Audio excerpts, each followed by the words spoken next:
আমরা প্রায়ই বলি, আমার যদি আরও টাকা থাকতো, ভালো একটা বাড়ি থাকতো বা আরও ভালো চাকরি থাকতো, তাহলে আমি সুখী হতাম।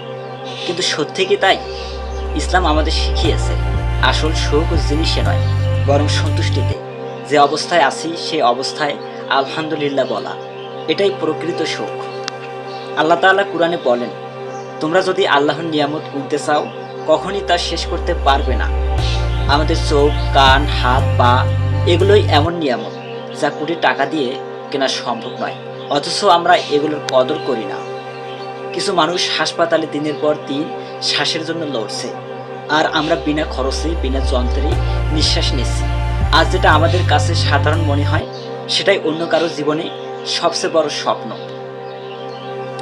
রাসূল সাল্লাল্লাহু আলাইহি ওয়াসাল্লাম বলেছেন, যে ব্যক্তি সকালবেলা নিরাপদ থাকে, শরীর সুস্থ থাকে এবং একদিনের খাবার থাকে, তাহলে তার জন্য দুনিয়ার সবকিছু পূর্ণ হয়েছে।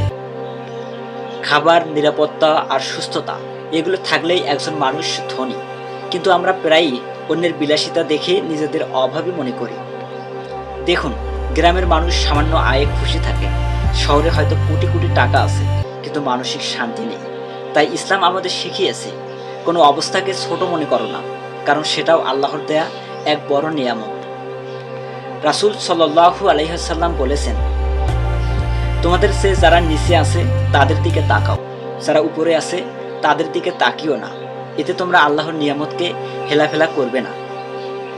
যখন মনে হবে আমার কোনো কিছুই নেই, একটু ভেবে দেখুন, আমার শরীরের সুস্থতা, পরিবারের ভালোবাসা আর ঈমান, এসবের কোনো দামই নির্ধারণ করা যায় না। হয়তো আমাদের কাছে স্বপ্নের মতো কিছু নেই, কিন্তু আমরা যে অবস্থায় আছি এটাই অনেক বড় নিয়ামত। সুখ সেই নয় যা আমাদের হাতে নেই, সুখ সেই যা আল্লাহ তাআলা আমাদের দিয়েছেন। চলুন আজ থেকে শুরু করি, প্রতিটি নিঃশ্বাসে, প্রতিটি অবস্থায় বলি আলহামদুলিল্লাহ। কারণ কৃতজ্ঞতা মানুষের জন্য আল্লাহর পক্ষ থেকে রয়েছে বড়